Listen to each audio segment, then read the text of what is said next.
गांव के किनारे एक पुरानी हवेली थी जिसे लोग भूतिया हवेली के नाम से जानते थे। कहा जाता था कि इस हवेली में कोई भी रात बिताने जाता तो जिंदा वापस नहीं लौटता। लेकिन असल में वहां हुआ क्या था, ये कोई नहीं जानता था। हवेली की कहानी के पीछे का रहस्य इतना गहरा था कि लोग वहां जाने से कतराते थे। एक दिन एक जिज्ञासु पत्रकार आदित्य इस भयानक रहस्य की सच्चाई जानने के लिए गांव पहुंचा। आदित्य ने तय किया कि वह हवेली में एक रात बिताकर पूरी सच्चाई का पता लगाएगा।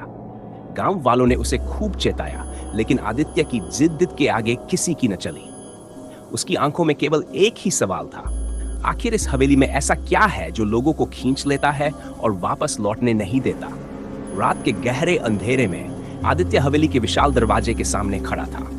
हवेली की दीवारें काली पड़ चुकी थी, खिड़कियों पर मकड़ी के जाले लटके हुए थे और चारों तरफ सन्नाटा था। जैसे ही आदित्य ने दरवाजे को धक्का दिया, वह खुद ब खुद खुल गया।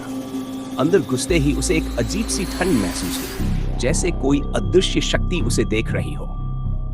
जैसे जैसे वह हवेली के अंदर जाता गया, उसे महसूस हुआ कि हवेली के हर कोने में कोई छिपा हुआ राज है। अचानक उसे ऊपरी मंजिल से किसी के रोने की आवाज सुनाई दी। वह डरा नहीं, बल्कि आवाज की ओर बढ़ा।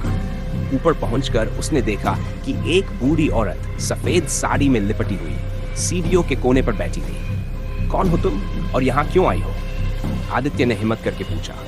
बूढ़ी औरत ने बिना उसकी तरफ देखे धीमी आवाज में कहा, तुम्हें यहाँ नहीं आना चाहिए था। कोई भी जो इस हवेली में आता है वह यहाँ से लौट नहीं पाता। आदित्य ने थोड़ा साहस बटोर कर पूछा, क्यों? आखिर इस हवेली में ऐसा क्या है? बूढ़ी औरत ने उसकी ओर देखा। उसकी आंखें खून की तरह लाल थी। यहाँ कई साल पहले एक लड़की निशा की बेरहमी से हत्या कर दी गई थी। वह बहुत सुंदर थी, लेकिन उसकी किस्मत बहुत बुरी थी। उसके साथ जो हुआ, उसकी आत्मा आज भी इंसाफ की तलाश में भटक रही है। वह किसी को भी चैन से जीने नहीं देती जो इस हवेली में कदम रखता है। आदित्य को यह कहानी बहुत ही दिलचस्प लगी, लेकिन तभी एक भयानक चीख हवेली के किसी कोने से आई। वह तेजी से उस दिशा में दौड़ा। हवेली का गलियारा अंधेरे और डरावनी छायाओं से भरा हुआ था। अचानक उसे दीवार पर किसी ने खून से लिखा हुआ देखा, तुम भी मरोगे।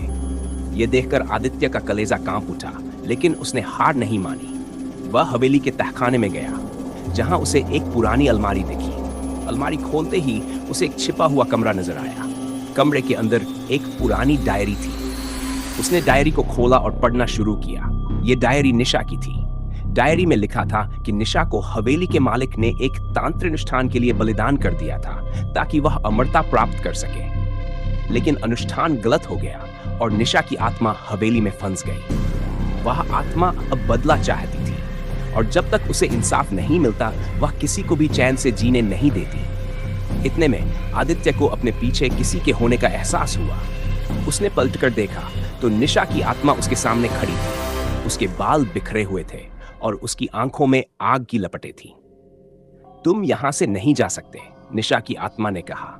तुम्हें मेरी आत्मा को मुक्त करना होगा। आदित्य ने जल्दी से डायरी के आखिरी पन्नों को पढ़ा, जहां एक तांत्रिक अनुष्ठान का वर्णन था जिससे निशा की आत्मा को शांति मिल सकती थी। उसने उस अनुष्ठान को शुरू करने का फैसला किया। वह हवेली के केंद्र में बने यज्ञ कुंड के पास गया और तंत्र मंत्र का जाप करने लगा। जैसे ही मंत्र पूरा हुआ, हवेली की दीवारें कांपने लगी, खिड़कियां जोर से बंद खुलने लगी और अचानक सब कुछ शांत हो गया। आदित्य ने देखा कि निशा की आत्मा उसके सामने खड़ी थी, लेकिन अब उसकी आंखों में गुस्से की जगह शांति थी। धन्यवाद, उसने कहा, और हवेली की हवा में घुलते हुए गायब हो गई। आदित्य ने राहत की सांस ली। हवेली का सारा रहस्य अब खत्म हो चुका था और निशा की आत्मा को अंततः मुक्ति मिल गई थी। वह वहां से बाहर निकला और गांव वालों को यह खुशखबरी सुनाई।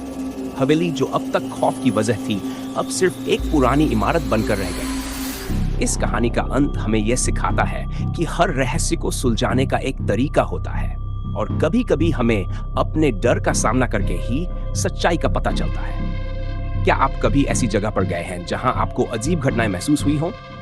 हमें कमेंट में जरूर बताएं।